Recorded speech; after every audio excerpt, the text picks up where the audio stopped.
అదో మాట సింగర్ చెప్పమన్నారంట.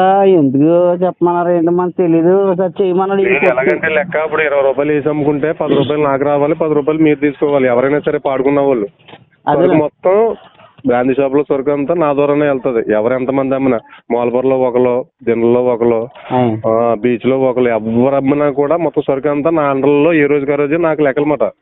కొల్లాడి గోపి గారితో సహా ఇన్వాల్వ్ అయ్యి 5 షాపులు కూడా బెల్ట్ మేము టోటల్ మండలంలో బెల్ట్ అన్ని మేము తీసుకుంటాం జరిగిందండి. 40 లక్షలు పోయింది. మేము బ్రాందీ షాప్ టెండర్ అయితే, అందుకని అది రికవరీ చేసుకుంటాం గురించి ఎవరికి ఇచ్చినా గానీ ఇప్పుడు అవసరమైతే నేనే అమ్మొచ్చి మాది వేరే సంగతే. కానీ మనం అందులోకి మనం వెళ్ళట్లేదు. కాకపోతే ఎవరమ్మన్నా 20 రూపాయలు మార్జిన్ పెట్టుకుని అమ్ముతారు. ఆ 20లో 10 రూపాయలు మనకు రావాల్సిందే, 10 రూపాయలు ఏమో అమ్ముకున్న వాళ్ళకి రావాల్సిందే మార్జినా. అవునండి, 20 రూపాయలు ఎక్స్ట్రా వేసి అమ్ముతారు. 20 రూపాయల్లో 10 రూపాయలు నాకు, 10 రూపాయలు అమ్మిన వాళ్ళకి అన్నమాట. అదేనండి, అర్థమైందండి. మీకు అర్థమైందండి వ్యవహారం అంతా కూడాను.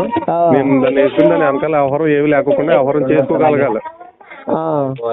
మనోడు కొంచెం అని చెప్పి నేను అవసరం అయితే నేను ఎమ్మెల్యే గారితో చెప్పించుకుని ఏ ఇబ్బంది రాకుండా క్లియర్ చేయవలసిన బాధ్యత నా మీద ఉంటుంది. అదేనండి.